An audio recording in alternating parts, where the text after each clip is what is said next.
आवड असेल तर सवड नक्कीच मिळते, अशा प्रकारची म्हण आपण नेहमीच ऐकत आलो आहोत. मात्र शहरामध्ये राहत असताना शिल्लक छोट्याशा जागेचा उपयोग एकतर पार्किंगसाठी किंवा स्टोर रूमसाठी किंवा खाट पसारा टाकण्यासाठी आपण करत असतो. मात्र हे चित्र बदलण्याचा प्रयत्न एका उदाहरणावरून आपल्याला दिसून येतो. घराच्या शेजारी 10 बाय 50 ची राहिलेली शिल्लक जागा, ही जागा आपण कुठली तरी एखादी निर्मिती करणारी जागा म्हणून उपयोगाला आणू शकतो. अशा प्रकारचा विचार करून शेत व जमिनीशी ऋणानुबंध असलेल्या शेतकरी घरातून आलेल्या सर्वपरिचित चतुरस्र व्यक्तिमत्व म्हणून परळीमध्ये ओळखल्या जाणाऱ्या पत्रकार प्रकाश चव्हाण यांनी या जागेचा अतिशय सकारात्मक उपयोग केला.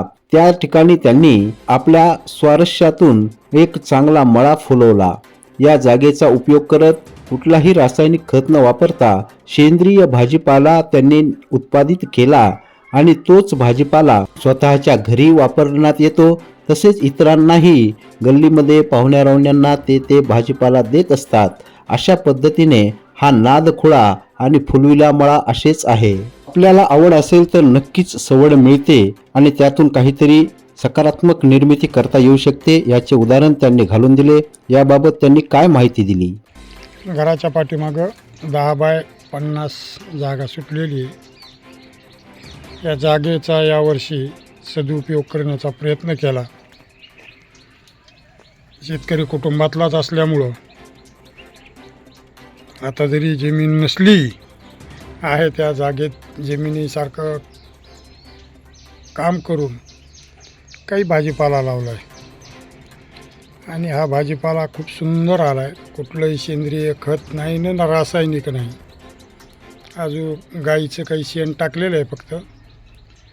तर मित्रांनो, गेल्या 3 महिन्यापासून पालक, मेथी, कोथिंबीर, कांद्याची पात, भेंडी होती, चवळी शेंग होती, याचा घरगुती वापर चालू आहे. टमाटेही 2-3 महिन्यापासून आणलेला नाही. आज बघा किमान 5 किलोच्या आसपास पालक निघाली. इथे गल्लीत वाटून टाकतो पाहुण्या रावळ्यांनाही. आणखीनही 2-1 किलो निघायची राहिलेली आहे, ती उद्या काढाल. हे आपला जो काही नाद आहे, यात आपला वेळही जातो, करमणूकही होती रोज सकाळ संध्याकाळ. धन्यवाद.